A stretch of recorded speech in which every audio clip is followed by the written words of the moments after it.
MSLI TV، رہنمائی بدلتی دنیا کے لیے۔ شهر رمضان الذي أنزل فيه القرآن هدى للناس وبينات من الهدى والفرقان. أما بعد فإن خير الحديث كتاب الله وخير الهدي هدي محمد صلى الله عليه وسلم وشر الأمور محدثاتها وكل محدثة بدعة وكل بدعة ضلالة وفي رواية وكل ضلالة في النار. فأعوذ بالله السميع العليم من الشيطان الرجيم من همزه ونفثه ونفخه. وعلى الثلاثة الذين خلفوا حتى إذا ضاقت عليهم الأرض بما رحبت وضاقت عليهم أنفسهم وظنوا أن لا ملجأ من الله إلا إليه ثم تاب عليهم ليتوبوا إن الله هو التواب الرحيم. اللهم أرنا الحق حقا وارزقنا اتباعه وأرنا الباطل باطلا وارزقنا اجتنابه. اللهم علمنا ما ينفعنا وانفعنا بما علمتنا وارزقنا علما. رب اشرح لي صدري ويسر لي أمري واحلل عقدة من لساني يفقه قولي. اس اللہ کے نام سے ابتدا جس کے ناموں کی کوئی انتہا ہی نہیں. ولو ان ما فی الارض من شجرۃ اقلام والبحر يمده من بعده سبعة أبحر ما نفدت کلمات اللہ. اس ذات اقدس پر کروڑوں درود و سلام ہو جو تمام جہانوں کے لیے رحمت للعالمین بن کے آئے تھے.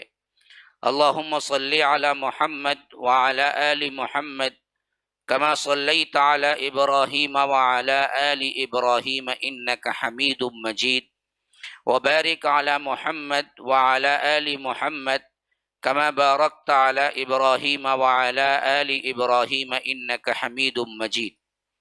برادران اسلام، واجب الاحترام بزرگوں، دوستوں، عزیز ساتھیوں، لائق احترام ماؤں اور بہنوں، رمضان المبارک کی یہ راتیں بہت ہی بابرکت ہیں، خواہ وہ جفت ہو خواہ وہ طاق ہو.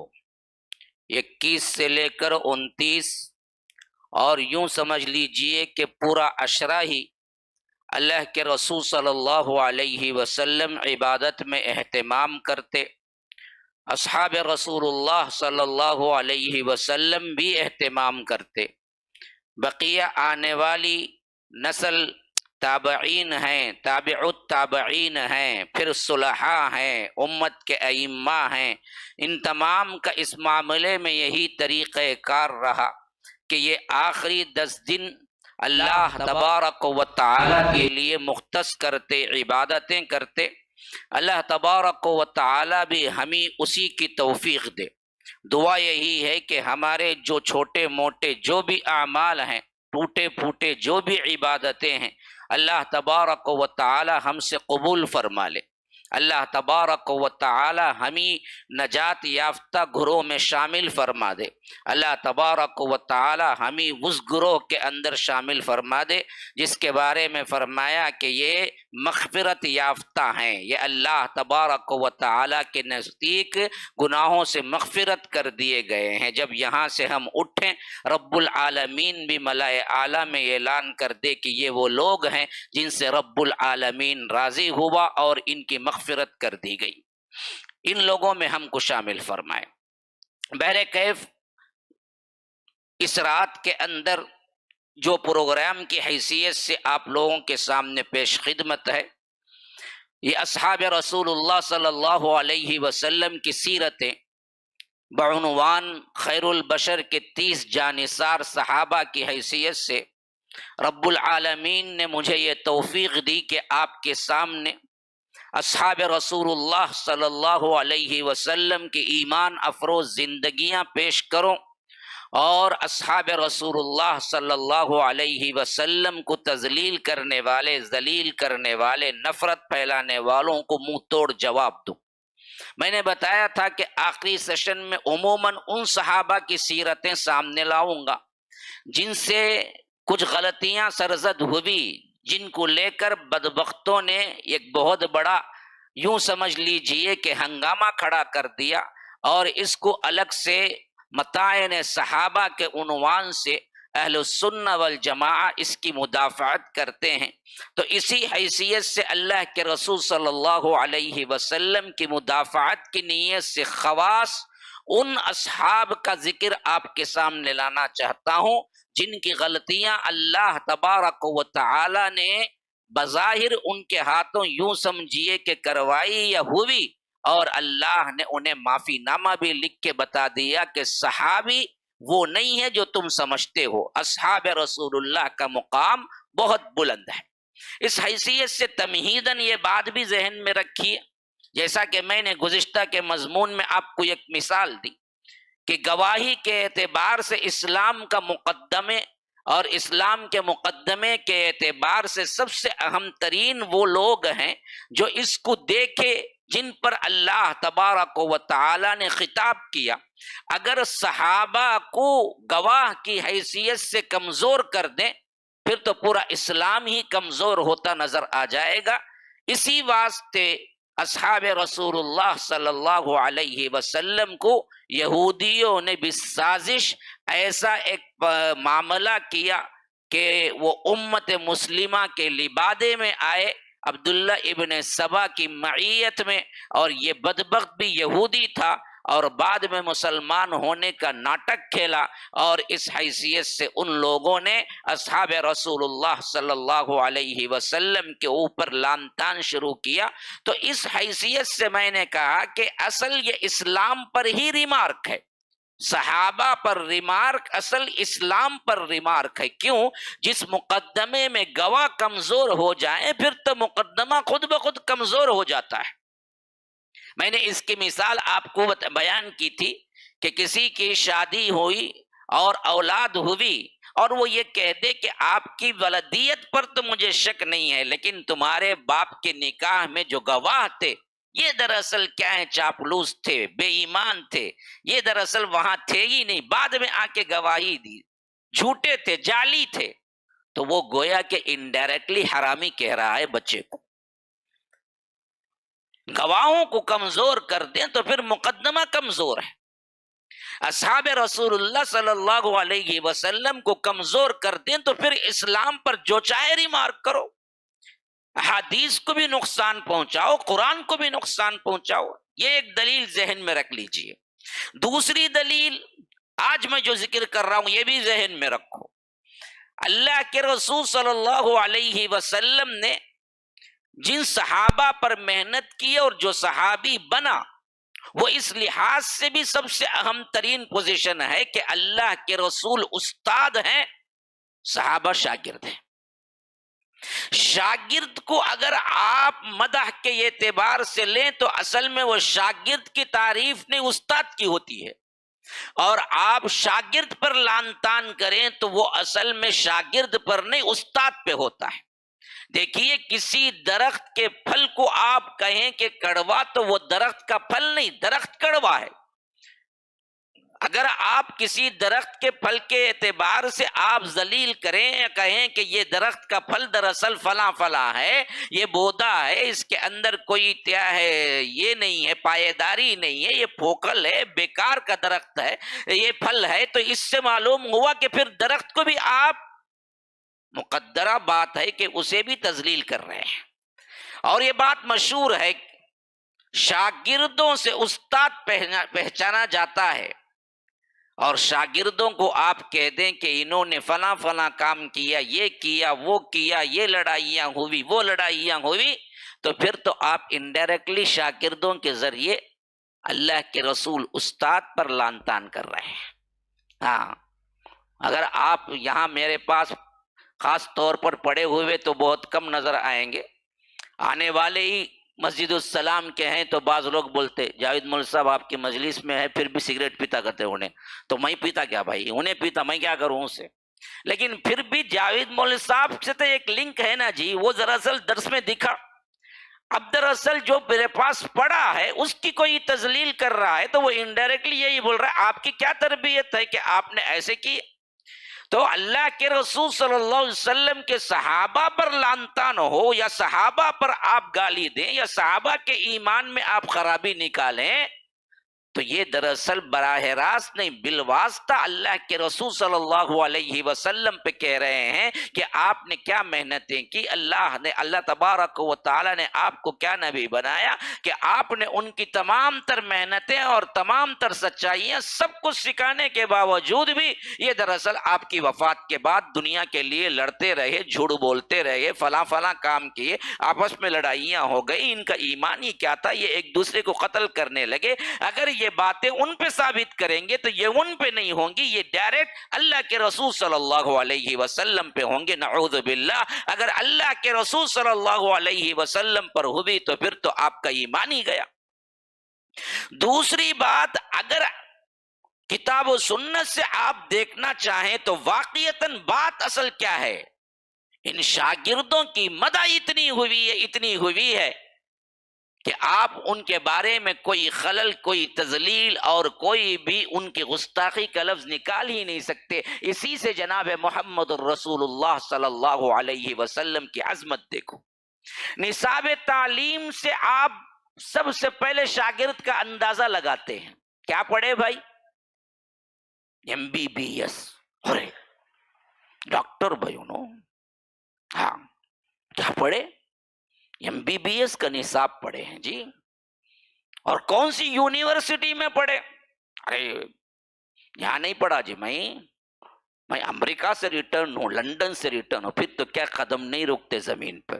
ارے یہ ڈاکٹر یہاں کے نہیں جی، یہ چھلکے آدمی ایسے بھی یہاں کے، وہاں سے ڈائریکٹ پڑھ کو آئے کہتے، کہاں سے؟ لندن سے پڑھ کو آئے۔ تو جہاں پڑھا اس کی ایک اہمیت، جو نصاب تعلیم پڑھا اس کی ایک اہمیت۔ اس وقت اگر بطور اعزاز کے کوئی مشہور زمانہ ڈاکٹر پڑھایا جو بہت بڑا ڈاکٹر ہے، نامور ہے، پھر اس کی الگ اہمیت۔ پھر وہ نصاب تعلیم پڑھنے کے بعد اگر اسے سرٹیفکیٹ دیتے وقت کوئی بڑا میئر آ گیا یا کوئی وزیر اعظم آ گیا کسی شہر کا تو اس کی اور بڑی اہمیت۔ اب اللہ کے رسول صلی اللہ علیہ وسلم کے صحابہ کے اعتبار سے دیکھو یہ کون لوگ ہیں، انہوں نے کیا پڑھا؟ ذالک الکتاب لا ریب فیہ، یہ وہ کتاب پڑھے جس کے اندر کوئی شک و شبہ کی گنجائش ہی نہیں ہے۔ آج پڑھو گے کل ایک خطا ہو جائے گا۔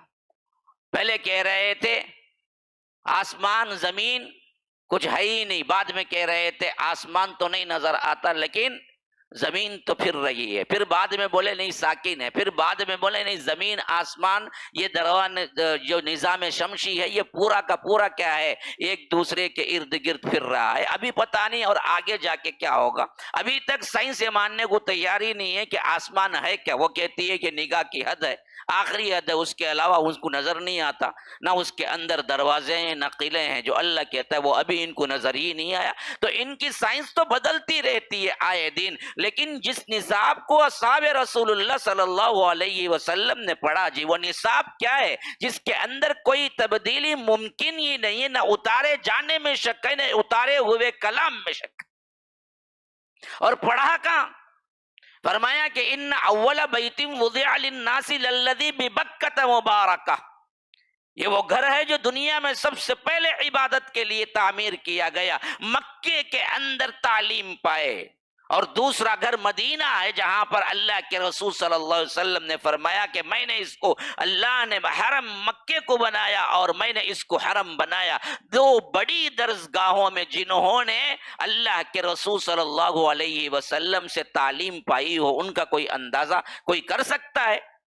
نصاب تعلیم القرآن ہو اور جگہ یونیورسٹی مکہ اور مدینہ ہو اور پڑھانے والا محمد رسول محمد عربی صلی اللہ علیہ وسلم ہو اور سبق ایسا پڑھایا ہو کہ لاکھ مار کھا رہے ہیں، تپتی ہوئی ریت میں لٹائے جا رہے ہیں، انگاروں پر لٹائے جا رہے ہیں، سینے پہ پتھر رکھا جا رہا ہے، پھر بھی سبق نہیں بھولتا، زبان سے نکلتا ہے تو احد احد احد۔ ہمارے بڑے بڑے سائنسدانوں کو ایک مار مارو، کہو کہ اب زمین بھی پھرتی، بولو آسمان بھی پھرتا، وہ بولیں گے پورا تو بھی پھرتا ہے، چلو میں تو مار تو نہیں کھا سکتا۔ جو پڑھے ہیں اس پہ ایک مار تو کبھی کھایا ہو۔ ہاں، سب سے پہلے زمین گول ہے گلیلیو نے کہا تھا، اور اس کو اتنا مارا گیا، اتنا مارا گیا، وہ بولا کہ نہیں جی زمین گول نہیں ہے، بولا اس واسطے اسے چھوڑ دیا۔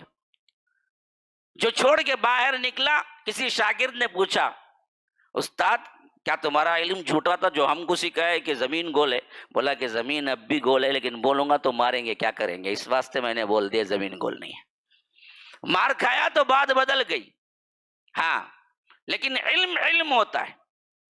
لیکن یہ علم کیسا ہے کہ بلال مار کھا رہے ہیں، خباب مار کھا رہے ہیں، صہیب مار کھا رہے ہیں، سمیہ مار کھا رہی ہیں، یاسر مار کھا رہے ہیں، بلکہ جانیں دے دی ہیں، پھر بھی اگر ان سے یادہ کر کے پوچھا گیا کہ کس کو مانتے ہو، کیا پڑھا تم نے سبق، کہتی ہیں کہ احد احد احد۔ تم مارو، تم کچھ بھی کر لو، جان چلی جائے، لیکن ہم یہ سبق نہیں بھول سکتے جو جناب محمد رسول اللہ صلی اللہ علیہ وسلم نے ہم کو سکھایا ہے۔ ایسے کوئی شاگرد دنیا میں دیکھے ہوں گے جو اصحاب رسول اللہ صلی اللہ علیہ وسلم نے سبق سیکھا اسے کبھی نہیں بھولا۔ اور سرٹیفکیٹ دینے کا مرحلہ آیا تو سرٹیفکیٹ کہاں سے جی آئی؟ گویا کہ بڑے بڑے وزیر اعظم جیسے آئیں گے ویسے اللہ کہتا ہے کہ میں خود انہیں عطا کیا۔ کیسے عطا کیا؟ ان الذین یبایعونک انما یبایعون اللہ۔ اے اللہ کے رسول، آپ نے جب ان سے بیعت کی تو آپ نے نہیں، اللہ نے بیعت کی۔ ید اللہ فوق ایدیہم، اللہ تبارک و تعالی کا ہاتھ تھا سب سے اوپر، ایک بیعت کرنے والے کا ہاتھ تھا، ایک آپ کا ہاتھ تھا، اور اللہ تبارک و تعالی کا ہاتھ ان سب پر تھا۔ ایسا سرٹیفکیٹ دنیا میں کسی کو عطا ہوا ہے؟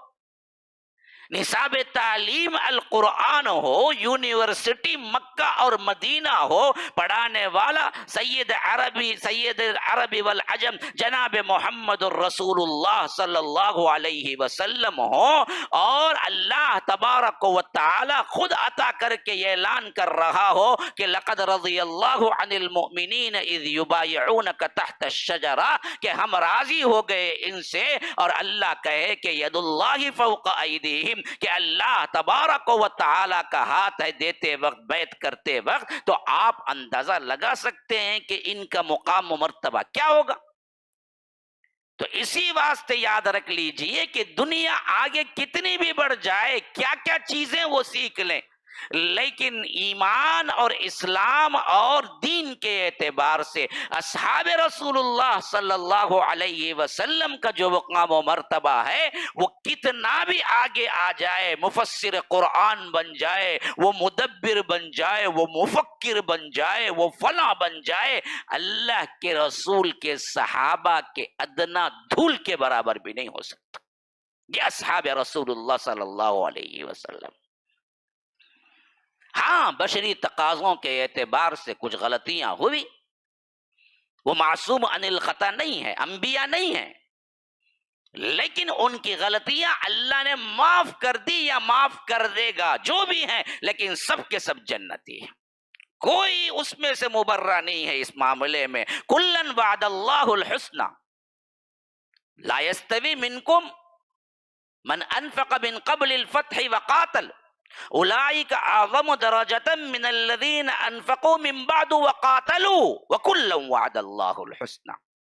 دیکھو، صحابہ میں یہ درجہ تو ہے کہ جنہوں نے فتح مکہ سے پہلے انفاق کیا، جہاد کیا، ان کا مرتبہ بلند ہے، جنہوں نے فتح مکہ کے بعد انفاق کیا اور سخاوت کی اور جہاد فی سبیل اللہ میں اپنی زندگی لگائی، ان کا مرتبہ الگ ہے، لیکن دونوں کے مراتب الگ ہیں، لیکن اللہ نے دونوں سے وعدہ کیا ہے حسنہ کا۔ حسنہ کیا ہے؟ جنت ہے۔ للذین احسنوا الحسنى وزیادہ، یہ وہ لوگ ہیں جن کے لیے رب نے حسنہ کا وعدہ کیا ہے اور زیادہ بھی. مفسرین کہتے ہیں کہ جنت بھی دے گا، اپنا دیدار بھی کروائے گا. یا رب اللہ ہم سب کو اس میں شامل فرمائے. یا رب وہ بھی کون لوگ ہوں گے؟ احسن الحسنہ و زیادہ. اللہ تبارک و تعالی انہیں حسنہ بھی دے گا اور اپنا دیدار بھی بتائے گا. یہ تو وہ اعلیٰ ترین لوگ ہیں. تو غرض کے اصحاب رسول اللہ صلی اللہ علیہ وسلم کی زندگیاں ہم اسی لیے پڑھ رہے ہیں کہ سب سے پہلی بات عقیدے کے اعتبار سے سمجھ لیں کہ تمام صحابہ سچے پکے اور ایمان کے اعتبار سے بہت بلند اور جنتی ہیں. ان میں کوئی اس معاملے میں خامی نہیں ہے. بشری تقاضوں سے انہوں نے کچھ غلطیاں ہوئی، اللہ تعالیٰ معاف کر دیا یا معاف کر دے گا. جیسے میں نے پہلے بتایا تھا حضرت حاطب ابن ابی بلتہ سے غلطی ہوئی رضی اللہ عنہ. اللہ کے رسول صلی اللہ علیہ وسلم نے فرمایا، حضرت عمر نے فرمایا کہ قتل کرا کہ اللہ عمر کیا بات کر رہے ہو، بدری صحابی ہے اور بدری صحابہ کے بارے میں اللہ نے کہہ دیا کہ جو چاہے کرو، اعملوا ما شئتم. مسئلہ ہی ختم، اللہ تمہارے لیے معاف کر دے گا. اللہ کے رسول صلی اللہ علیہ وسلم مکے میں 13 سال دعوت دین تبلیغ کرتے رہے. مشرکین مکہ ایمان نہیں لائے بلکہ اللہ کے رسول اور صحابہ پر سخت ترین اذیتیں اور سخت ترین آزمائشیں شروع کر دی. 7 نبوت کا زمانہ آیا تو انہوں نے ایک معاہدہ لکھ کے لٹکا دیا کعبۃ اللہ میں، اعلان کر دیا کہ ہم ان سے کوئی تعلق نہیں رکھیں گے، مکمل بائیکاٹ. نہ ہم ان سے شادی بیاہ کریں گے، لین دین کریں گے، بزنس کریں گے، بات چیت کریں گے، سب بند. جتنے بنو ہاشم تھے ابو طالب نے ان سب کو اکٹھا کیا اور کہا کہ ان بدبختوں نے ہمارے ساتھ یہ سلوک کیا ہے، تو اس حیثیت سے خاندانی اعتبار سے کون کون اپنے سپورٹ میں آنے والا ہے ہمارے؟ تو تمام خاندان، خواہ وہ کافر تھا کوئی اور، لیکن بنو ہاشم ہونے کے اعتبار سے سپورٹ کیا، سوائے ایک بدبخت تھا جس نے کہا کہ میں نہیں کروں گا، وہ تھا ابو لہب. ہاشمی ہونے کے باوجود بھی یہ بدبخت نے کہا کہ میں نہیں کروں گا. تو اللہ کے رسول صلی اللہ علیہ وسلم اس میں محصور ہو گئے. یہاں تک کہ 3 سال کا ایسا عرصہ گزرا جہاں پر کھانے پینے کے صحیح چیزیں تک نہ مل سکی، جس کی وجہ سے 10 نبوت میں وہ صحیفہ چاک کیا گیا جو دیمک کھا گئی. آخر وہ قانون ٹوٹا اور حضرت ابو طالب اپنے قبیلے کو لے کے باہر نکلے تو ایسے کمزور ہو گئے کہ چند دن بعد ابو طالب کی بھی وفات ہو گئی اور چند دن بعد حضرت خدیجۃ الکبریٰ کی بھی وفات ہو گئی. یہ 2 بڑے سپورٹر تھے ذاتی اعتبار سے اللہ کے رسول صلی اللہ علیہ وسلم کے، اور ان میں ایک تو ایمان نہیں لائے تھے لیکن پھر بھی ذاتی اعتبار سے بہت بڑے سپورٹر تھے، اور دوسرے تو وہ تھے جو شریک حیات بھی تھے، ایمان بھی لائے تھے اور اپنا سب کچھ اللہ کے رسول پہ قربان کر دیا تھا. اور اللہ تبارک و تعالی نے انعام کے اعتبار سے جنت کا وعدہ بھی کر دیا تھا خدیجۃ الکبریٰ کو، اور سلام خود بھیجا تھا. اللہ سراپا سلام ہے، لیکن خدیجۃ الکبریٰ کا یہ معاملہ کتنا بلند ہوگا کہ وفات سے قریب جبرائیل آئے، کہا کہ اے اللہ کے رسول ابھی آ رہی ہیں آپ کی اہلیہ، کوئی کچھ کھانا لے کر آپ کے لیے، اگر وہ آپ کے پاس آ جائیں تو کہنا کہ اللہ نے سلام بھیجا ہے خدیجہ پر. یا رب عظمتوں کا کیا کہنا. تو اس کے بعد اللہ کے رسول صلی اللہ علیہ وسلم بڑے تنہا رہ گئے، بڑی کمی محسوس کرتے تھے. اسی لیے مفسرین کہتے ہیں کہ یہ 10 سال کو غم کا سال، عام الحزن کہتے ہیں. اس میں 2 ایک کے بعد دیگرے بڑے بڑے لوگ وفات پائے جو کہ بہت بڑے سپورٹر تھے دین کے اور اسلام کے اور اللہ کے رسول صلی اللہ علیہ وسلم کی ذات کے اعتبار سے. پھر اللہ کے رسول صلی اللہ علیہ وسلم نے طائف کا بھی سفر کیا، لیکن وہاں بھی کوئی بات نہیں ہوئی. اور اس کے بعد آگے چل کر اللہ کے رسول صلی اللہ علیہ وسلم کی امید وہ تھی جو لوگ باہر سے آتے تھے حج کے زمانے میں، اور 11 نبوت میں 6 افراد یثرب کے قبول کیے مدینے کے. وہ 12 میں 12 ہو کے آئے، اور 13 میں 75 افراد تقریباً، جس میں 2 عورتیں اور 73 لوگ مرد تھے۔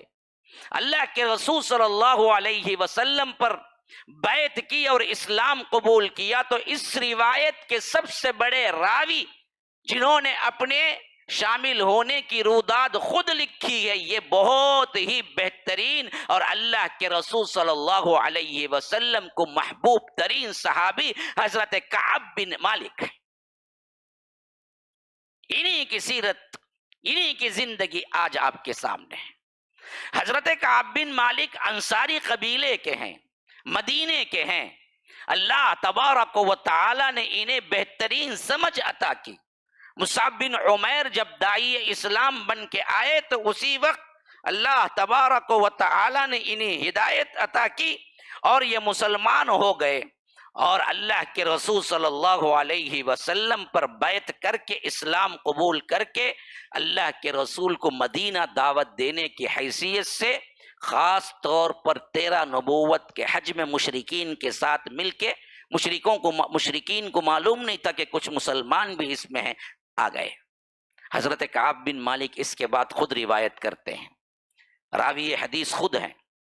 اب دیکھیے وہ کہتے ہیں کہ ہم چلے وہاں سے اللہ کے رسول صلی اللہ علیہ وسلم کی ملاقات پر، اور ان میں کچھ لوگ مسلمان تھے جو ہم کو صرف پتا تھا اور دوسرے لوگوں کو پتا نہیں تھا۔ وہ سمجھتے تھے کہ عام لوگ جیسے حج کے لیے آ رہے ہیں ویسے ہی آ رہے ہیں۔ حضرت کعب بن مالک کہہ رہے ہیں کہ ہمارے ساتھ جو ساتھی تھے ان میں ایک تھے برا بن معرور، اس کا ذکر میں پہلے بھی کیا ہوں۔ یہ برا بن معرور اس حد تک یوں سمجھیے کہ ہدایت کو اس حد تک پایا کہ انہوں نے راستے میں کہا کہ دیکھو میرا جی نہیں چاہتا کہ میں بیت المقدس کی طرف قبلہ کر کے نماز پڑھوں، کیوں نہ ہم کعبۃ اللہ کی طرف نماز پڑھیں۔ حضرت کعب بن مالک کہتے ہیں کہ ہم نے برا ابن معرور سے کہا کہ دیکھیے اللہ کے رسول صلی اللہ علیہ وسلم سے جہاں تک ہم کو بات پہنچی ہے اللہ کے رسول بیت المقدس کی طرف ہی نماز پڑھ رہے ہیں، کیونکہ ابھی قبلے کی تحویل نہیں ہوئی تھی، یہ وہ زمانہ تھا۔ لیکن ان کی دل کی بات دیکھیں، انہوں نے کہا کہ نہیں جی مجھے میرے دل کی تشفی نہیں ہے، میرا دل کہتا ہے کہ کعبۃ اللہ کی طرف نماز پڑھنا ہے۔ پھر کعبۃ اللہ کی طرف نماز شروع کر دی، اور ہم نے سمجھایا نہیں مانے تو ہم نے چھوڑ دیا، یہاں تک کہ ہم پہنچ گئے۔ اور پہنچنے کے بعد حضرت برا بن معرور اور دوسرے جو بڑے صحابہ تھے، خاص طور پر اسعد بن زرارہ وغیرہ، ان کو اللہ کے رسول صلی اللہ علیہ وسلم پہچانتے تھے، لیکن بقیہ لوگوں کو نہیں پہچانتے تھے۔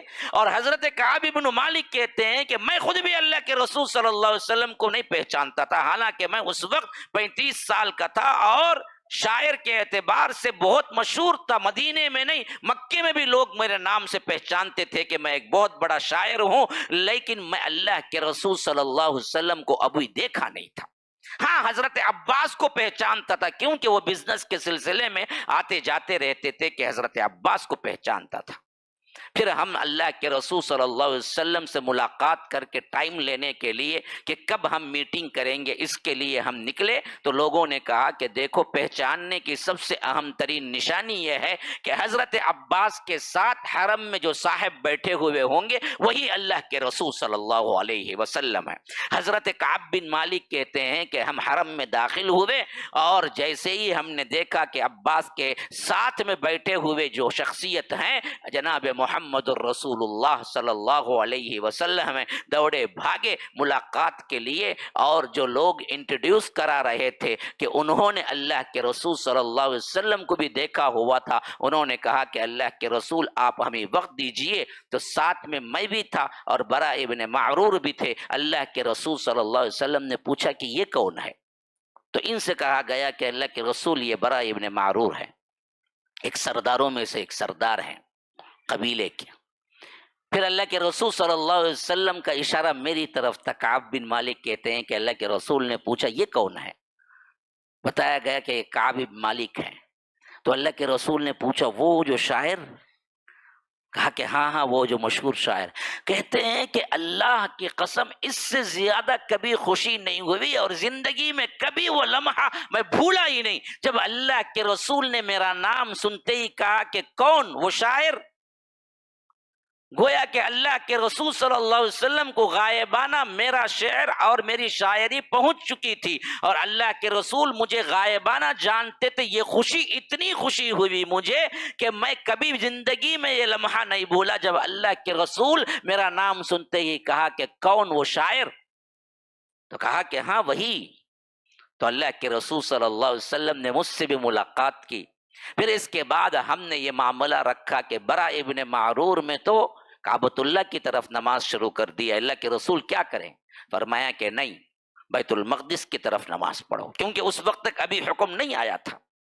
لیکن برا ابن معرور کی اپنی ایک یوں سمجھیے کہ اجتہاد تھا. اللہ کے رسول صلی اللہ علیہ وسلم نے کہا کہ نہیں، ابھی تک تو قبلہ اول کی طرف ہی، بیت المقدس کی طرف ہی نماز پڑھنا ہے.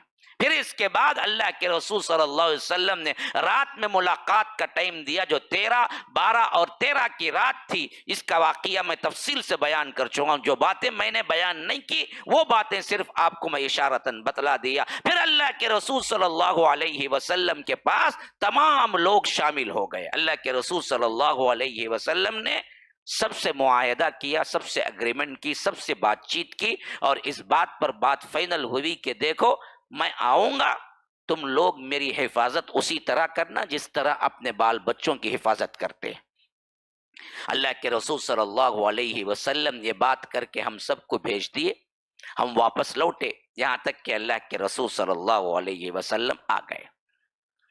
اب حضرت کعب بن مالک کہتے ہیں کہ اس کے بعد کی میری پوری زندگی مدافعات، اللہ کے رسول صلی اللہ علیہ وسلم کی مدافعات بھی اس حیثیت سے اشعار کی شکل میں.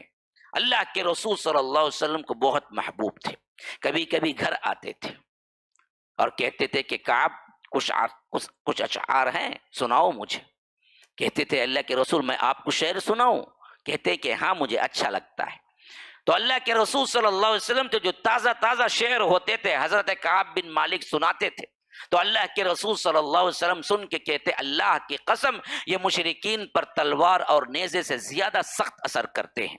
اس طرح یہ اللہ کے رسول صلی اللہ علیہ وسلم کے خاص شاعروں میں ہو گئے. جب یہ آیت اتری کہ وَالشُّعَرَاءُ يَتَّبِعُهُمُ الْغَاوُونَ، یہ شعراء جو لوگ ہوتے ہیں ان کی پیروی کرنے والے عموماً کیا ہیں؟ بیراہ گمراہ ہوتے ہیں.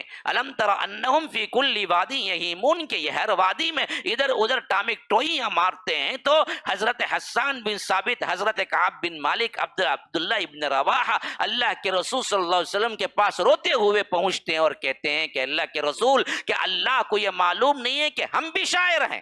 کہا کہ ہاں، لیکن اللہ نے تم لوگوں کو مستثنا نہیں کیا ہے کہ الا الذین آمنوا وعملوا الصالحات وذکروا اللہ کثیرا وانتصروا من بعد ما ظلموا. تو اس حیثیت سے اللہ کے رسول صلی اللہ علیہ وسلم نے انہیں خوشخبری سنائی کہ تم وہ شاعر نہیں ہو جو غلط بیانی کرتے ہو اور تم وہ شاعر نہیں ہو جو گمراہ نہیں ہو. تم تو اسلام کی مدافعت میں اشعار کہتے ہو. اللہ تبارک و تعالیٰ کو یہ پسند ہے. اس طرح حضرت کعب بن مالک آگے بڑھتے ہیں. اللہ کے رسول صلی اللہ علیہ وسلم اور اللہ کے رسول صلی اللہ علیہ وسلم اور اسلام کی ساتھیوں میں اور اسلام کی مدافعت میں یوں زندگی گزرتی ہے کہ بدر کا معرکہ پیش آتا ہے. لیکن ہوا یہ کہ نکلنے میں کچھ دیری ہو جاتی ہے. میں نے کہا نا بدری صحابہ بائی چوائس نہیں ہے، بائی چانس ہے. حضرت کعب بن مالک پوری تیاری کرتے ہیں لیکن نکلنے میں دیری ہوتی ہے، یہاں تک کہ اللہ کے رسول صحابہ کو لے کے نکل جاتا ہے. اسی واسطے حضرت کعب بن مالک بدری صحابہ میں شامل نہیں ہیں. لیکن ان کا بڑا افسوس ہوتا ہے حضرت کعب بن مالک کو. اسی واسطے جب غزوہ احد پیش آتی ہے تو کہتے ہیں کہ میں نے اس کا بدلہ چکانے کے لیے تن من دھن لگا دیا، کیونکہ اللہ کے رسول صلی اللہ علیہ وسلم نے ایک طرح سے بھائی چارہ بھی طلحہ بن عبید اللہ کے ساتھ کیا تھا، جو مہاجر صحابی عشرہ مبشرہ کے اندر ہیں، ان کے ساتھ بھائی چارگی کیا تھا. تو میں بھی اللہ کے رسول صلی اللہ علیہ وسلم اور طلحہ جہاں تھے وہیں پر تھا. طلحہ کو جیسے اللہ کے رسول صلی اللہ علیہ وسلم کی مدافعت کے لیے اپنا تن مندن لٹایا، اسی طرح میں بھی ان کے ساتھ غزوہ احد میں تن مندن لٹایا. یہاں تک کہ جیسے اللہ کے رسول صلی اللہ علیہ وسلم طلحہ کی مدح کی ہے، وہی حال میرا بھی تھا، کیونکہ طلحہ کو اللہ کے رسول صلی اللہ علیہ وسلم نے فرمایا کہ انہوں نے ایسی جنگ کی ہے، ایسی جنگ کی ہے کہ حق ادا کر دیا، ہر طرف سے انہیں کیا ہے تیر اور نیزے کے مار لگے، اور اسی طرح حضرت کعب بن مالک کو بھی 12 زخم لگے، 12 زخم کھانے کے باوجود بھی وہ اللہ کے رسول صلی اللہ علیہ وسلم کے بالکل آس پاس ہی رہے، کہیں اللہ کے رسول صلی اللہ علیہ وسلم کو کوئی نیزہ یا کوئی تیر نہ پہنچ جائے۔ اس طرح بدر کے بعد غزوہ احزاب ہو، پھر حدیبیہ ہو، پھر اسی طرح آگے چل کر تمام معرکے ہوں، اس میں حضرت کعب بن مالک بڑھ چڑھ کر حصہ لیا۔ اب آخری کا غزوہ یوں سمجھ لیجئے کہ غزوہ بھی نہیں بلکہ سفر کہنا چاہیے، حالانکہ غزوے کے نیت سے نکلے لیکن وہ غزوہ نہیں ہوا، جسے کہتے ہیں غزوہ تبوک۔ تبوک ایک مقام کا نام ہے، یہ گویا کہ حجاز کا بارڈر ہے، یہاں سے عرب کی جو کنٹری ہے وہ ختم ہوتی ہے، اور آج بھی یہ دراصل بارڈر ہی میں آتا ہے۔ اللہ کے رسول صلی اللہ علیہ وسلم سن 9 ہجری میں معلوم ہوا روم کا بادشاہ پلان کر رہا ہے بہت بڑی جمعیت لے کر مدینے پہ حملہ کرنے کا، اور اس وقت سپر پاور 2 ہی طاقتیں تھیں، ایک روم ایک ایران۔ جیسے ہمارے ہاں سمجھنے کے لیے یوں سمجھ لیجئے کہ ہمارے بچپن میں 2 ہی طاقتیں تھیں، ایک رشیا، امریکہ۔ رشیا ٹوٹا، امریکہ ابھی باقی ہے، وہ بھی ٹوٹے گا، جس کا عروج ہے اس کا زوال بھی ہے، بس اب ہے وہ تب ہے، معاملہ برے کیف ہونا تو ہے۔ تو یہ 2 طاقتیں، ایسے ہی 2 طاقتیں اگر اس وقت اگر ہم دیکھیں تو یہ 2 ہیں، ایک رشیا ہے ایک امریکہ ہے، تو اس زمانے میں ایک رومی حکومت اور اسی طرح کیا ہے ایک ایرانی، اور ان میں دونوں میں بڑے ٹکر کی جنگ بھی ہوتی تھی کبھی کبھی۔ اب روم کا بادشاہ تیاری کر رہا ہے، تو اللہ کے رسول صلی اللہ علیہ وسلم کا معمول یہ تھا کہ جب کبھی بھی کوئی اطلاع آتی، یہ نہیں کرتے تھے کہ وہ آ کے حملہ کرے تب تک ویٹ کرے۔ اللہ کے رسول کا جنگ کی پالیسی یہ تھی کہ جہاں معلوم ہو جائے وہ آ رہا ہے تو وہ آنے سے پہلے خود حملہ کر دو۔ یہ اللہ کے رسول صلی اللہ علیہ وسلم کی جنگ کی پالیسیوں میں سے ایک تھی۔ تو اللہ کے رسول صلی اللہ علیہ وسلم کو معلوم ہوا تو اللہ کے رسول صلی اللہ علیہ وسلم اعلان کر دیا کہ بھائی دشمن بہت بڑا سخت ترین ہے، اس اعتبار سے تیاری بھی بڑی سخت ترین ہونی چاہیے، اس سے پہلے کبھی اتنی بڑی تیاری نہیں ہوئی تھی۔ اللہ کے رسول صلی اللہ علیہ وسلم نے عام اعلان کر دیا تھا ہر کوئی نکلنا ہے، ایسا جنگ کا اعلان کبھی نہیں ہوا اس سے پہلے۔ ہاں چند لوگ وقت کے اعتبار سے آ گئے، یہ پہلا معاملہ تھا جس میں اللہ کے رسول صلی اللہ علیہ وسلم نے کہہ دیا کہ سب کو نکلنا ہے، اور جو جتنا دے سکتا ہے اللہ کی راہ میں دے، کیونکہ تیاری بہت بڑی ہے۔ یہی وہ واقعہ، یہی وہ زمانہ ہے جس میں اللہ کے رسول صلی اللہ علیہ وسلم کے پاس حضرات ابو بکر و عمر ایک دوسرے سے سبقت لے جانے کے لیے اپنا مال لے آ کے رکھ دیے۔ حضرت ابو بکر نے سب لا کے رکھ دیا، اور حضرت عمر نے بالکل ناپ کے آدھا لا کے رکھ دیا، اور اس خیال میں کہ میں ابو بکر سے بڑھ جاؤں رضی اللہ عنہ۔ لیکن ادھر آ کے دیکھا تو اللہ کے رسول صلی اللہ علیہ وسلم نے سوال ہی الٹا دیا، پوچھا کہ کیا چھوڑ آئے ہو، کیا لائے ہو؟ نہیں لانے کے اعتبار سے حضرت عمر کی کوانٹٹی کیا تھی؟ بڑی ہوئی تھی، لیکن اللہ کے رسول صلی اللہ علیہ وسلم نے فرمایا کہ کیا چھوڑ آئے ہو ابو بکر؟ کہا کہ اللہ اور اس کا رسول کا نام چھوڑ کے آیا ہوں۔ عمر سے پوچھا کہ کیا چھوڑ آئے ہو؟ کہا کہ اللہ کے رسول آدھا مال چھوڑ کے آیا ہوں، آدھا لے کے رکھ دیا۔ پھر اس کے بعد حضرت ابو عمر کہتے ہیں کہ کبھی میں نہیں سوچا کہ میں ابو بکر سے بڑھ سکتا ہوں نیکیوں میں۔ یہی وہ موقع تھا، اللہ کے رسول صلی اللہ علیہ وسلم نے عام اعلان کر دیا، ہر کوئی جو ہو سکتا تھا لا کے رکھ رہا تھا، اور لشکر تیار ہوا 30,000 کا لشکر، یہ اس وقت کے اعتبار سے سوچ بھی نہیں سکتے تھے۔ پہلی بار اتنی بڑی جمعیت اللہ کے رسول صلی اللہ علیہ وسلم کے ماتحتی میں جمع ہوئی، 30,000 کا لشکر، اور ایسا معاملہ تھا کہ لوگ تو 30,000 لیکن سواری کے لیے ایک ایک سواری میں 3 افراد آئے تبھی بھی بس نہیں ہو رہے، سواریاں اتنی کم تھی۔ اللہ کے رسول صلی اللہ علیہ وسلم نے کہا کہ بھائی جن جن کا میں ارینجمنٹ کر سکتا ہوں وہ تو میں نے کر کے دیا، لیکن جو لوگ آ کے مجھ سے پوچھ رہے ہیں اور کرو تو میرے پاس کرنے کے لیے سواریاں نہیں ہیں۔ ہاں، اور وہ اللہ کے بندے آ کے اللہ کے رسول سے کہتے کہ اللہ کے رسول ہم غریب ہیں، ہمارے پاس سواری نہیں ہے، لیکن جہاد میں جانے کا بہت شوق ہے، شہادت کی بڑی تمنا ہے۔ اللہ کے رسول کسی نہ کسی طرح سواری کا ارینجمنٹ کرتے۔ اللہ کے رسول صلی اللہ علیہ وسلم کہتے تھے کہ میرے پاس سواری کا کوئی ارینجمنٹ نہیں، جتنا ہو سکتا تھا میں نے لیا، لے کے کیا، لیکن اس سے زیادہ اب نہیں۔ تو اللہ کہتا ہے تولوا واعینہم تفیض من الدمع حزنا الا یجدوا ما ينفقون۔ وہ لوگ پلٹتے تھے آنکھوں میں آنسو لیے ہوئے کہ میں اللہ کے راہ میں نہیں جا سکتا، شہادت مجھے نہیں مل سکتی، میرے پاس سواری کیوں نہیں ہے۔ جہاد میں نہیں جانے کی وجہ سے روتے تھے۔ ہم کسی معاملے میں بچ گئے تو خوش ہے، اچھا وقت جی گیا نہیں اس دن مسجد میں، پولیس کو پکڑ لے کے چلے گئے تھے، میں بچ گا دو گئے، الٹا وہ ہمارے لیے کیا ہے، بہت بڑی بات ہوتی۔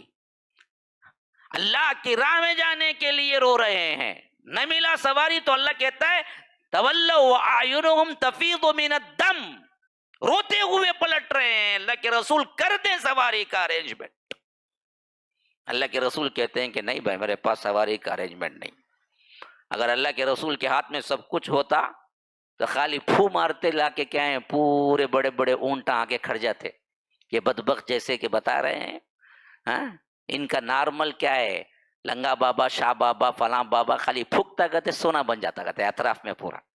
ہاں تمہارا بابا کو اتنی طاقت ہے، جب اللہ کے رسول صلی اللہ علیہ وسلم کو سخت ضرورت تھی اونٹوں کی تب بھی پھو مارتے تو تمام اونٹ آ جاتے۔ پھر اللہ تعالیٰ یہ آیت کیوں رکھا قیامت تک کے لیے کہ آپ نہیں ارینج کر سکے ان کے لیے اونٹ کی سواری؟ آخرکار وہ مجبور ہو کے گئے واپس۔ جب یہ لوگ چلے گئے، قافلہ تیار ہو گیا اور اللہ کے رسول صلی اللہ علیہ وسلم نکل گئے، ایسے میں معاملہ کیا ہوا، حضرت کعب بن مالک سے یوں سمجھو کہ ایک تساہل، سستی سے غلطی ہو گئی۔ بس کہتے ہیں حضرت کعب بن مالک خود اس روایت کے راوی ہیں، کہتے ہیں کہ ایسا ہوا کہ اس زمانے میں بڑی سخت ترین گرمی تھی، اور گرمی کے موسم میں کھجور پکنے کی، فصل پکنے کا وقت ہوتا تھا، اور ایسے وقت میں کوئی مدینہ چھوڑ کے جانے والا نہیں ہوتا تھا کیونکہ سب کسان لوگ تھے، اور اس وقت کیا ہے اپنے فصل کو اتارنا ہوتا تھا۔ تو ایسے وقت میں اللہ کے رسول نے کہا کہ سب کو نکلنا ہے، تو بجز چند منافقین کے سب نکل گئے، چند منافقین ساتھ میں رہ گئے تھے، جو اللہ کے رسول صلی اللہ علیہ وسلم پر جھوٹے موٹے کیا ہے لا کے ایکسکیوز لے لیے کہ مجھے ایسا ہے، مجھے ویسا ہے، میری بیوی بیمار ہے، میری امی بیمار ہے، میرے فلاں ہے، میرا ہاتھ ٹوٹا ہوا ہے، میرا پاؤں ٹوٹا ہوا ہے، اللہ کے رسول معذرت معذرت۔ تو اللہ کے رسول اچھی طرح جانتے تھے یہ بدبخت ہیں، پھر بھی اللہ کے رسول کہہ رہے تھے چلو چلو، ایسے لے کے وہ روک رہ گئے۔ بہرکیف اللہ کے رسول صلی اللہ علیہ وسلم نکل گئے۔ کہتے ہیں کہ ایسے وقت میں میرے پاس اللہ نے بہت مال دیا تھا، اور بہترین اونٹنی بھی تھی، اور میں اسے تیار کر کے بھی رکھا ہوا تھا۔ بس یہ خیال کہ میرے پاس تو سب سے تیز رفتار اونٹنی ہے، میں کبھی بھی نکلا تو اللہ کے رسول صلی اللہ علیہ وسلم کے لشکر سے مل جاؤں گا، اس خیال کی وجہ سے حال یہ ہوا کہ میں آج نکلوں کل نکلوں، آج نکلوں کل نکلوں، یہاں تک کہ ایسی سستی ہوئی کہ مجھے اطلاع ملی کہ اللہ کے رسول 15 دن کا سفر کر کے تبوک پہنچ گئے۔ اب تو کچھ چلنے کا معاملہ ہی ناممکن ہو گیا، اب کہاں جاؤں، اللہ کے رسول پہنچ گئے۔ اور کچھ ہی دن بعد معاملہ یہ بھی آ گیا کہ کوئی جنگ ہوئی ہی نہیں، جو روم کا بادشاہ تھا ڈر کے بھاگ گیا، رسول خود آئے ہیں اور لشکر 30,000 کا ہے، تو وہ لاکھوں کا ہوتے ہوئے بھی ڈر گیا اور واپس چلا گیا۔ تو اللہ کے رسول کچھ دن وہاں پر رہ کر وہاں جو اطراف و اکناف کے قبائل سے ان سے معاہدہ کر کے واپس آ گئے، اور اللہ کے رسول جب واپس آئے تو وہ اطلاع بھی حضرت کعب بن مالک کو معلوم ہو گئی کہ اللہ کے رسول واپس آ گئے۔ اب مجھے وہاں سے تشویش پیدا ہوئی کہ میں کیا کروں، کیسے اللہ کے رسول صلی اللہ علیہ وسلم سے ملاقات کروں، کیا عذر پیش کروں۔ آس پاس دیکھتا تو جتنے لوگ رکے ہوئے تھے وہ پورے منافقین ہی تھے، مجھے بڑا درد ہوتا کہ میں بھی کیا ہے انہی میں نہ شمار کر لیا جاؤں۔ یہاں تک کہ اللہ کے رسول صلی اللہ علیہ وسلم آ گئے، میرے قبیلے والوں نے کہا کہ دیکھو تم نے کبھی کوئی غلطی نہیں کی ہے، تم سچے پکے مسلمان ہو۔ اب یہ لوگ جھوٹ موٹ آ کے اللہ کے رسول سے عذر پیش کریں گے، جو لوگ رہ گئے تھے منافقین، ان میں تم بھی کچھ جھوٹ بول لو، ایک مرتبہ غلطی کرنے سے کیا، جب اللہ کے رسول خود معاف کر دیں گے تو اللہ بھی معاف کر دے گا۔ اتنا مجھے اصرار کیا کہ میرے دل میں لگا کہ میں بھی کچھ جھوٹ موٹ بول دوں کہ مجھے یہ فلاں تھا، لیکن میرے دل میں آیا کہ نہیں، جھوٹ ہمیشہ بری بات ہے، میں جھوٹ بولوں بھی تو اللہ تبارک و تعالی اطلاع دے دے گا، مجھے جو کچھ ہے وہ صحیح کہہ دینا ہے۔ یہ طے کر کے میں جب اندر داخل ہوا تو اللہ کے رسول مجھے ایسے دیکھا جیسے پہلے نہیں دیکھا تھا، اور پوچھا کہ کعب کہاں تھے تم،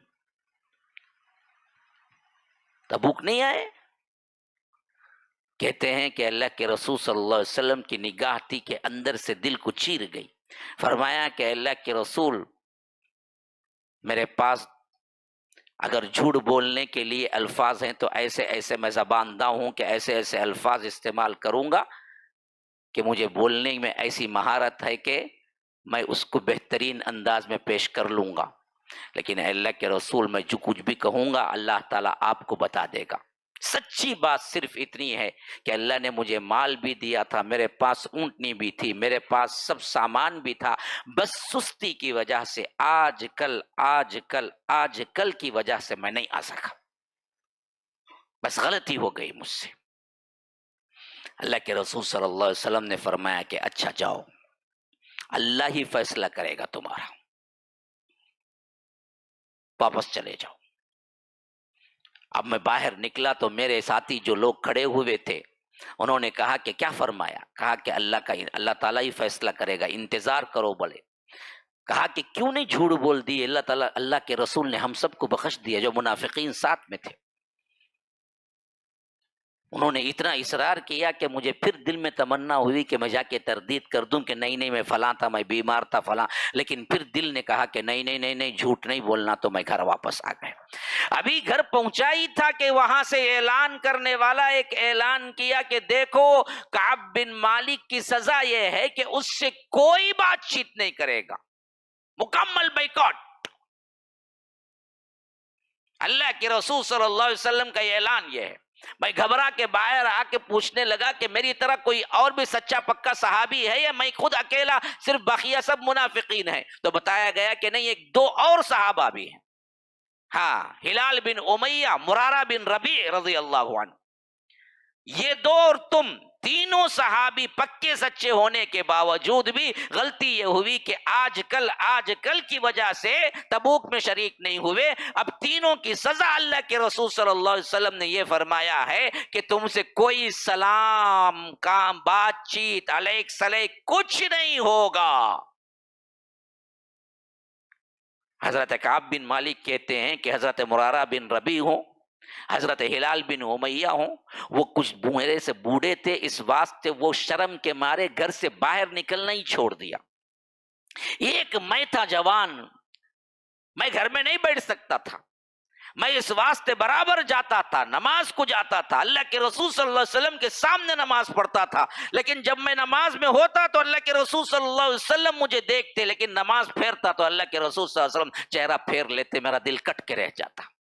سوچتا کہ کیسے ملوں، کیسے ہمت کروں، کسی سے سلام کرتا تو کوئی جواب دیتا نہیں۔ حتیٰ کہ میرے پڑوسی ابو قتادہ تھے، میں نے ایک مرتبہ دیکھا کہ ابو قتادہ اوپر اپنے باغ کو پانی دے رہے ہیں، اور میں اوپر چڑھا، کہا کہ ابو قتادہ السلام علیکم، کوئی جواب نہیں، کہا کہ پھر السلام علیکم، کوئی جواب نہیں، پھر کہا کہ السلام علیکم، کوئی جواب نہیں۔ میں رو پڑا، کہا کہ ابو قتادہ کیا تم نہیں جانتے ہو میں منافق نہیں ہوں، میں سچا پکا مسلمان ہوں، بس غلطی ہو گئی ہے، سلام کا بھی جواب نہیں دے رہے ہو؟ تو ابو قتادہ نے کہا کہ اللہ اس کا رسول بہتر جانتے ہیں، ہم کو جو اعلان ہوا وہی کہ اب بات چیت آپ سے نہیں ہوگی۔ بس کیا اطاعت ہے! دیکھیے، یہ جو جماعت کی شکل میں زندگی گزارنے کا مرحلہ ہے نا جی، آپ بالجماع جب تک نہیں گزاریں گے تب تک سبق آپ کو آئے گا ہی نہیں۔ آج ہمیں یہ واقعہ سکھا رہا ہے کہ بالجماع مسلمان کیسے تھے. اگر یہ بالجماع 100-200 کی شکل میں بھی آج بھی جم جائے نا، یاد رکھو انقلاب برپا کر سکتے ہیں. ہمارے اندر وہ جماعت ٹوٹ گئی. پھر ایک حکم، صرف ایک حکم رب العالمین کی طرف سے اللہ کے رسول صلی اللہ علیہ وسلم نے کیا کہ کعب بن مالک سے بات چیت نہیں. پورا معاشرہ سامنے ہوتے ہوئے کٹ کے رہ گئے، کوئی سلام کا بھی جواب دینے تیار نہیں ہے. اور ادھر جماعت کیسی مضبوط ہے، ایک آدمی صرف بدنیتی بھی نہیں، تساہل کی وجہ سے آج کل کی وجہ سے مس ہو گیا. اب اس کی کڑی سزا اللہ کے رسول نے یہ کہا کہ کسی سے کوئی بات نہیں کرنا اس سے. جماعت ایسی سختی کے ساتھ پابند ہے کہ اللہ تعالیٰ خود قرآن میں کہتا ہے وَعَلَى الثَّلَاثَةِ الَّذِينَ خُلِّفُوا حَتَّى إِذَا ضَاقَتْ عَلَيْهِمُ الْأَرْضُ بِمَا رَحُبَتْ وَضَاقَتْ عَلَيْهِمْ أَنفُسُهُمْ، باوجود زمین وسعت کے تنگ ہو گئی ان پر، کوئی بات چیت نہیں، کوئی الیک سلیک نہیں، کوئی کیا ہے سوشل بائیکاٹ مکمل. ہاں، ایک ایسا اسلامک معاشرہ ہے، انہیں سود لیا بھائی، مکمل سوشل بائیکاٹ کرو بھائی، یہ سود لیا انہیں. کر کے دیکھو 2 دن میں پریشان ہو کے معافی مانگنے آئیں گا. ہے نا، ہمارے پاس نہ جماعت ہے نہ جمعیت ہے. ہاں، سود میں چھرتا پوری زندگی. پھر بھی اسے کیا جی تمہیں مسلمان گیا تو مارنا تھا، کیا بولا دے گا جی مجھے مسلمان کیا پوچھتا جی انہیں. پھر تو کیا جی پوچھنا تم نا، اللہ والے بہت سالے نیک بولنا کیا تم نا، پھر بولنا کیا. صحیح واقعیتاً بولتا ہوں. میں ایک مرتبہ کچھ لگاتار غلطیاں تھیں، میں فون میں کیا جی تمہیں مسلمان کیا گا تو واقعیتاً مارنے آیا انہیں. کیا پوچھے تمہیں، مجھے مسلمان کا پوچھتے گی تمہیں. حالانکہ پکا جھوٹا کیا ہے، پکا جھوٹا، لاکھوں کا پیسہ ڈوبا لیا، اس میں زبان سے نکل گیا کیا تم مسلمان ہے، تو اس پہ چڑھ کے آ رہا ہے. کیا تمہیں پوچھتے، مجھے مسلمان کی پوچھتی ہیں تمہیں. اتنی مسلمانیت پر کیا ہے اسے. ہاں، اپنے آپ کو اتنا پکا سچا، لیکن غلطیوں کو بولو نہ کو. ہمارے ہاں دیکھیے بھائی، جو لوگ سود کھا کے مرتے ہیں، جو لوگ شرکیہ اعمال کر کے مرتے ہیں، ان سب کو اصول بنا لیا جائے کہ قبرستان میں جگہ نہیں ملے گی. کیا ہوں گا؟ سدھریں گے نہیں سدھریں گے؟ سدھریں گے نا، نہیں بنا سکتے. جماعتی ورک، جماعتی زندگی ہے ہی نہیں ہمارے دماغ میں پہلے. حالانکہ اللہ کے رسول صلی اللہ علیہ وسلم نے پوری زندگی بالجماع گزارا. اسی واسطے جہاں کہیں بھی خطاب ہے یا ایھا الذین آمنوا کا خطاب ہے، کہیں بھی اکیلا خطاب ہے ہی نہیں. اب بالجماع ہم آئے ہی نہیں تو سمجھ ہی نہیں آتا کون منافق ہے. منافق کی وضاحت کب ہوں گی؟ جب بالجماع وہ کام کرے گا، پھر اصول پہ نہیں چلے گا، تب کہیں جا کے پوچھیں گے کیوں جی نہیں چلے تم. جو جس حد تک اسلام قبول کر کے عمل کر رہا ہے یہ بہت بڑی بات بولتے ہیں. ہمیں کہاں جا کے پوچھیں گے کہ کیوں جی نہیں کرا. ہاں، کہ آج یہ رمضان میں دیکھے غیر رمضان میں نماز خود نہیں آتے نا، یہی تمہیں کون جی پوچھنے والے گنگاؤں نے. میری مرضی جی، میں پڑھا تو پڑھوں گا نہیں تو جاؤں گا، تمہیں کون بولتے سو. ہو بھائی برابر معاف کرنا، غلطی ہو گئی بھائی، الٹا معافی تلافی کر لے گا. نکلا تو نکلا، نہیں تو 2-4 گردن کو بھی ڈالیں گے الٹا. حالت ایسی ہے، بالجماع ہم کچھ کر ہی نہیں سکتے. اللہ کے رسول صلی اللہ علیہ وسلم کی جماعت دیکھو کس حیثیت سے تھی کہ اللہ کے رسول صلی اللہ علیہ وسلم نے ایک آرڈر دیا، سب کو جمع ہونا. اب بھائی مسٹیک بس تساہل کی وجہ سے حضرت کعب بن مالک نہیں آئے. اللہ کے رسول صلی اللہ علیہ وسلم نے اعلان کیا کوئی بات چیت نہیں، بات چیت نہیں، قریبی پڑوسی بھی بات چیت نہیں. حالانکہ کوئی بڑی بھی غلطی نہیں، وہ آ کے صحیح بھی بولتی ہے، لیکن بالجماع جو بائیکاٹ ہوتا ہے نا جی معاشرتی، انسان کو ہلا کے رکھ دیتا ہے. آج ہمارے اندر ایسی سوسائٹی ہے ہی نہیں کہیں بھی. ایک ایسی سوسائٹی بنا لی جائے جس میں کیا ہے علل اعلان حرام کاری نہ ہو، یا حرام کاری کرنے والے کو سوسائٹی میں نہ رکھا جائے، محلے میں نہ رکھا جائے.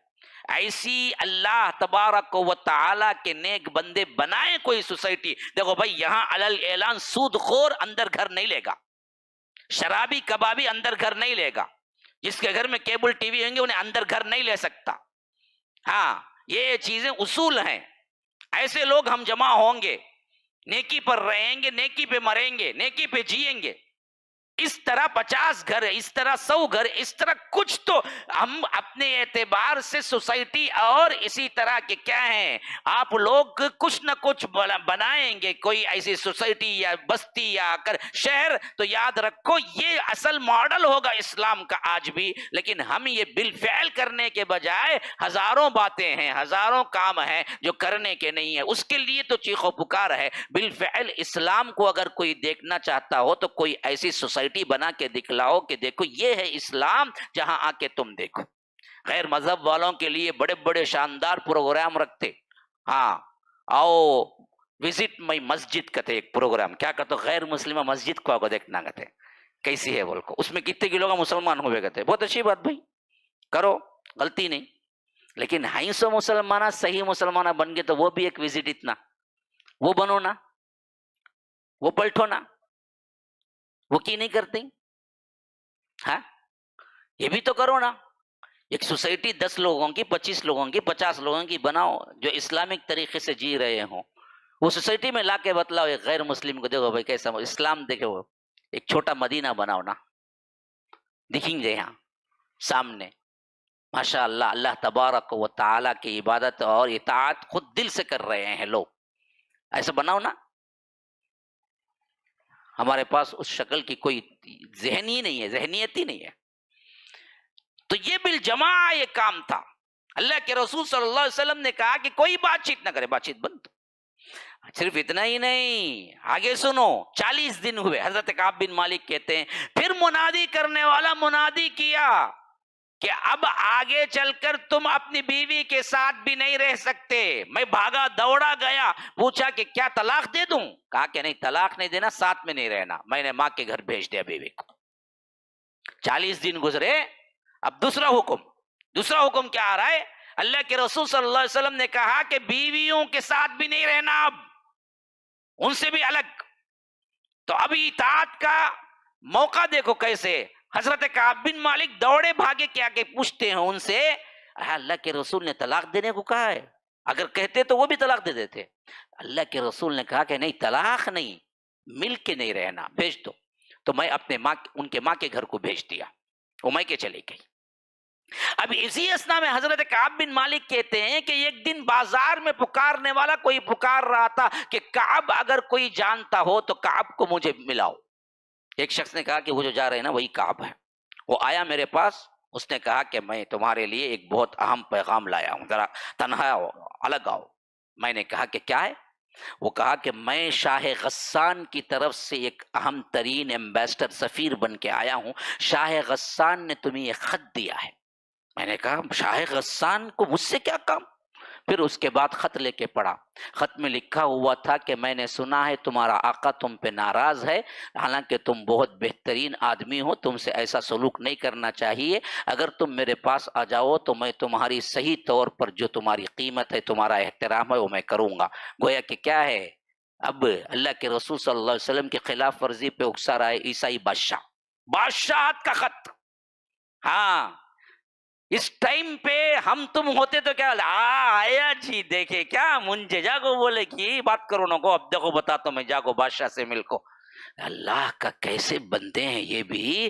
کہے کہ میں یہ دیکھ کے رو پڑا اور سیدھے لے جا کے اپنے چولہے میں ڈال کے جلا کے کہا کہ جاؤ جا کے بادشاہ سے کہو کہ یہی جواب ہے. اور رونے لگا کہ اے اللہ یہ قیمت بن گئی کہ کفار کا بادشاہ میرے ایمان کو دعوت دے رہا ہے. یہ حالت بن گئی میری، یہ بدبخت مجھے کفر کی طرف بلا رہا ہے.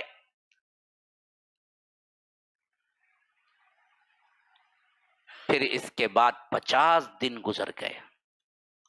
کہتے ہیں کہ ایک دن نماز فجر کے بعد اپنے آپ کو رو رہا تھا، کیا حالات بن گئے، میں کہاں جاؤں، کیسے توبہ کروں، کیسے اللہ کے رسول صلی اللہ علیہ وسلم کو مناؤں. یہ سوچ کے میں اپنے دھابے پہ کیا پڑا ہوا سوچ رہا تھا. آنکھوں سے آنسو تھے کہ ایک پکارنے والے نے پکارا کہ اے کعب خوش ہو جاؤ. تو میں وہیں سجدے میں گر پڑا.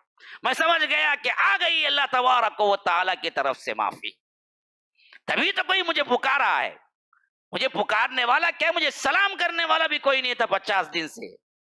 اب جو یہ پکار رہا ہے کوئی، تو ضرور بھی ضرور معافی نامہ پہنچ گیا ہے. تو اس واسطے میں وہیں سجدے میں گر گیا اور نیچے اتر کے آیا. تو تب تک ایک دوسرے صاحب مجھے دوڑاتے ہوئے آئے، کہا کہ آپ خوش ہو جاؤ کہ اللہ نے معافی نامہ تمہارے لیے قرآن میں اتار دیا ہے. پھر اس کے بعد میں نے جو پہنا ہوا تھا کپڑا وہ نکال کے انہیں تحفتاً دے کے میں قرض لے کے کپڑا پہنا اور اللہ کے رسول صلی اللہ علیہ وسلم کی طرف دوڑ لگائی. تو چہرہ دیکھا کہ خوشی سے اللہ کے رسول صلی اللہ علیہ وسلم کا چہرہ تمتما رہا ہے. کہا کہ کعب آؤ، اللہ کی قسم جس دن تم پیدا ہوئے ماں کے پیٹ سے آئے اس دن سے لے کر آج تک اس دن کی طرح خوشی والا کوئی اور دن نہیں ہے تمہارے لیے. جہاں اللہ نے 7 آسمانوں کے اوپر سے تمہارے لیے وحی اتاری کہ جو لوگ 3 پیچھے رہ گئے تھے وعلى الثلاثة الذين خلفوا حتى اذا ضاقت عليهم الارض بما رحبت وضاقت عليهم انفسهم وظنوا ان لا ملجأ من الله الا اليه ثم تاب عليهم ليتوبوا. اللہ تبارک و تعالی نے انہیں مغفرت کر دیا، ان کی توبہ کو قبول کر لیا. ان اللہ هو التواب الرحیم، اللہ بے شک بڑا توبہ قبول کرنے والا رحم کرنے والا ہے. هذا وباللہ التوفیق وصلی اللہ وسلم علی نبینا محمد. اسأل اللہ لی ولکم ولسائر المسلمین من كل ذنب فاستغفروه انه هو الغفور الرحیم. والسلام علیکم ورحمۃ اللہ وبرکاتہ.